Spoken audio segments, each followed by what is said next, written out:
যাওয়ার পরে আপনার দেহে পচন ধরবে না।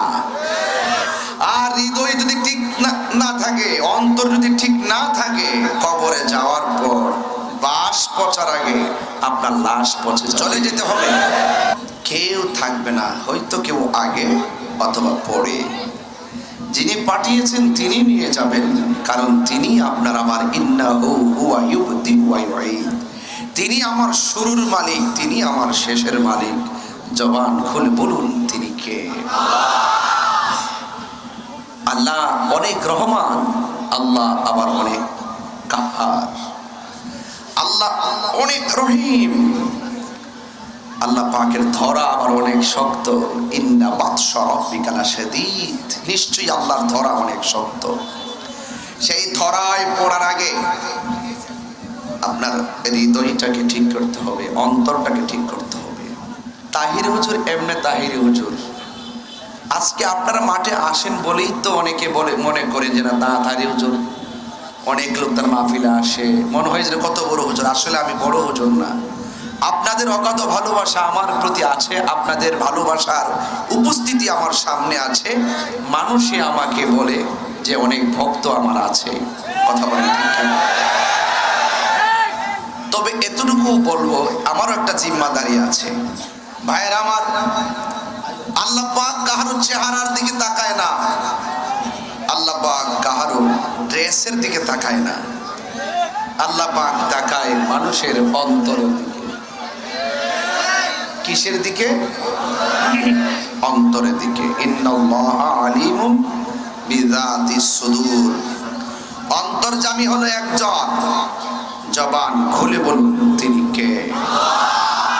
রাত্র প্রায় 12টা। এই টাইমে তো ম্যাক্সিমাম 70% ওয়াইজিনদের ওয়াজ শেষ হয়ে যায়, আর তাহির হুজুর কেবলমাত্র শুরু করলো। আর এই যেই টাইমে মানুষ শ্রোতাদের ক্লান্তি আসে, ওই টাইমে যখন শ্রোতা প্রেম নিয়ে বসে, বুঝতে হবে এই শ্রোতা কালীগঞ্জের শ্রেষ্ঠ সন্তান, এই শ্রোতাগুলো গাজীপুরের শ্রেষ্ঠ সন্তান। কারণ ওরা কোনো নেশার আড্ডায় বসে নাই, ওরা নবীর মহব্বত আর কোরআনের প্রেমের আড্ডায় বসেছে। এখানে রহমত আছে না নাই? হৃদয় যদি ঠিক থাকে, কবরে যাওয়ার পরে আপনার দেহে পচন ধরবে না। আর হৃদয় যদি ঠিক না থাকে, অন্তর যদি ঠিক না থাকে, কবরে যাওয়ার পর বাস পচার আগে আপনার লাশ পচে যাবে। ঠিক কিনা বলেন?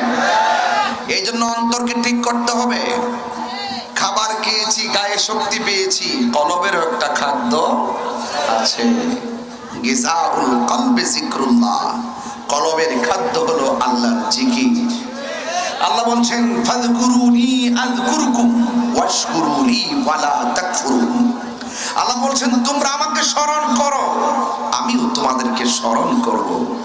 আমরা আল্লাহকে স্মরণ করি নামাজের মাধ্যমে, আমরা আল্লাহকে স্মরণ করি রোজার মাধ্যমে, আমরা আল্লাহকে স্মরণ করি হজের মাধ্যমে, আমরা আল্লাহকে স্মরণ করি যাকাতের মাধ্যমে, আমরা আল্লাহকে স্মরণ করি খেদমতের মাধ্যমে, আমরা আল্লাহকে স্মরণ করি ইবাদতের মাধ্যমে।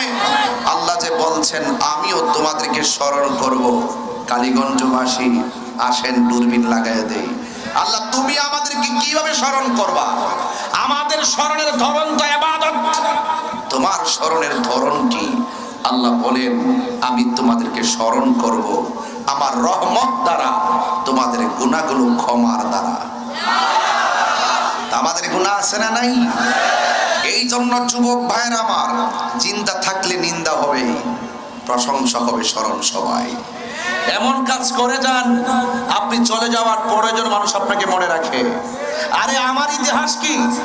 আমার ইতিহাস হবে এইরকম, আমি মারা যাওয়ার পরে 3 দিন মানুষ কাঁদবে, 10 দিন ফেসবুক গরম থাকবে, আবার 10 মাসের মাথায় আমাকে বলে যাবে এই কালীগঞ্জের এই স্কুল ময়দানে তাহিরিকে দাওয়াত করবে না, এই চেয়ারে আরেকজন এসে বসবে, আমার জন্য কোনো কাজ থেমে থাকবে না। আপনি মনে করবেন না যে আপনার জন্য কোনো কাজ থেমে থাকবে। ঠিক কিনা বলেন? আমার যুবক ভাইরা, কথাগুলো খুবই গুরুত্বপূর্ণ। ভুলে যাবে, কিভাবে ভুলে যাবে? তুমি দাঁড়াবা, তুমি ওঠো।